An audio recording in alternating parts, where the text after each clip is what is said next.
ഇരിങ്ങാലക്കുട രൂപതാ മെത്രാൻ പോളി കണ്ണൂക്കാടിന് അഭിവാദ്യവുമായി മന്ത്രി ആർ ബിന്ദു. സംഘപരിവാർ ധിക്കാരങ്ങളുടെ മുന്നിൽ മുട്ടുമടക്കാതെ ശബ്ദമുയർത്തിയ പോളി കണ്ണൂക്കാടിന് അഭിവാദ്യങ്ങളെന്നും മന്ത്രിയുടെ ഫേസ്ബുക്ക് പോസ്റ്റിൽ പറയുന്നു.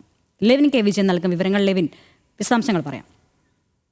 അരുണ്യ, അല്പസമയങ്ങൾക്ക് മുൻപാണ് ഉന്നത വിദ്യാഭ്യാസ മന്ത്രി ആർ ബിന്ദുവിന്റെ ഫേസ്ബുക്ക് പോസ്റ്റ് ഉണ്ടായിരിക്കുന്നത്. KCBCയുടെ ഉപാധ്യക്ഷനും ഇരിങ്ങാലക്കുട രൂപതാ മെത്രാനുമായിട്ടുള്ള ബിഷപ്പ് പോളി കണ്ണൂക്കാടിന് അഭിവാദ്യങ്ങൾ എന്ന് പറയുന്നു പോസ്റ്റിൽ. സംഘപരിവാർ ധിക്കാരങ്ങളുടെ മുന്നിൽ മുട്ടുമടക്കാതെ, പതറിപ്പോകാതെ, ചാഞ്ചാട്ടമില്ലാതെ നട്ടല്ലുയർത്തിപ്പിടിച്ച് ആർജവത്തോടെ നീതിക്ക് വേണ്ടി ശബ്ദമുയർത്തിയ ഇരിങ്ങാലക്കുട രൂപതാ മെത്രാന് അഭിവാദ്യങ്ങൾ എന്നുള്ളതാണ് പോസ്റ്റ്.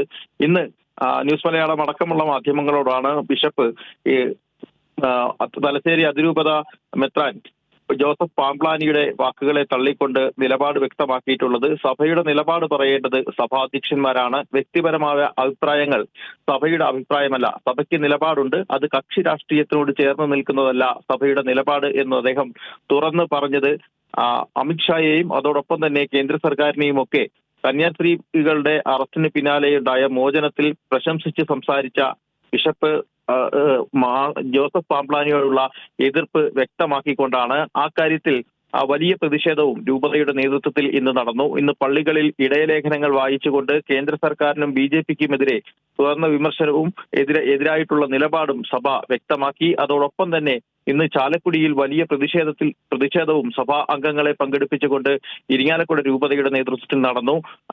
ക്രൈസ്തവ സമൂഹത്തിൽ തന്നെ രൂപപ്പെട്ടു വരുന്ന വലിയ പ്രതിഷേധത്തിന്റെ സൂചന എന്നുള്ള നിലയിൽ തുറന്ന അഭിപ്രായ പ്രകടനം നടത്തിയ ബിഷപ്പിനെ പ്രശംസിച്ചാണ് ഇപ്പോൾ മന്ത്രി മുന്നോട്ട് വന്നിരിക്കുന്നത്. മറ്റ് പുരോഹിതന്മാരിൽ ചിലർ നിലപാട് വ്യക്തമാക്കാതെ നയപരമായി തന്നെ സംസാരിക്കുമ്പോൾ തുറന്ന നിലപാട് പറയുന്ന ബിഷപ്പിന് മന്ത്രിയുടെ ആശംസകളും ഉണ്ടായിട്ടുണ്ട്. ഏതായാലും വരുന്ന ദിവസങ്ങളിലും ഈ വിഷയത്തിന്മേൽ അല്ലെങ്കിൽ തുടർന്നു വരുന്ന ന്യൂനപക്ഷ വേട്ടകളിന്മേലുള്ള ശക്തമായ പ്രതിഷേധങ്ങളുമായി മുന്നോട്ട് പോകുമെന്നാണ് ബിഷപ്പ് നമ്മളോട് തന്നെ ഇന്ന് വ്യക്തമാക്കിയിട്ടുള്ളത്. അതോടൊപ്പം തന്നെ ഇത്തരത്തിൽ തുറന്ന നിലപാട് പറയുകയും ഈ രാഷ്ട്രീയ സാഹചര്യം മനസ്സിലാക്കി മുന്നോട്ട് പോകാൻ ശ്രമിക്കുകയും ചെയ്ത ഇരിങ്ങാലക്കുട രൂപതയ്ക്ക് വേണ്ടിയാണ്, അല്ലെങ്കിൽ രൂപത അംഗങ്ങളെയും ബിഷപ്പിനെയും പ്രശംസിച്ചാണ് മന്ത്രിയുടെ ഫേസ്ബുക്ക് പോസ്റ്റ്. അരുണ്യ, സംഘപരിവാറിന് മുമ്പിൽ മുട്ടുമടക്കാത്ത പിതാവിന് അഭിവാദ്യങ്ങൾ എന്നാണ് മന്ത്രി പറയുന്നത്. വിശദാംശങ്ങൾ നൽകിയത് ലെവിൻ കെ വിജയനാണ്.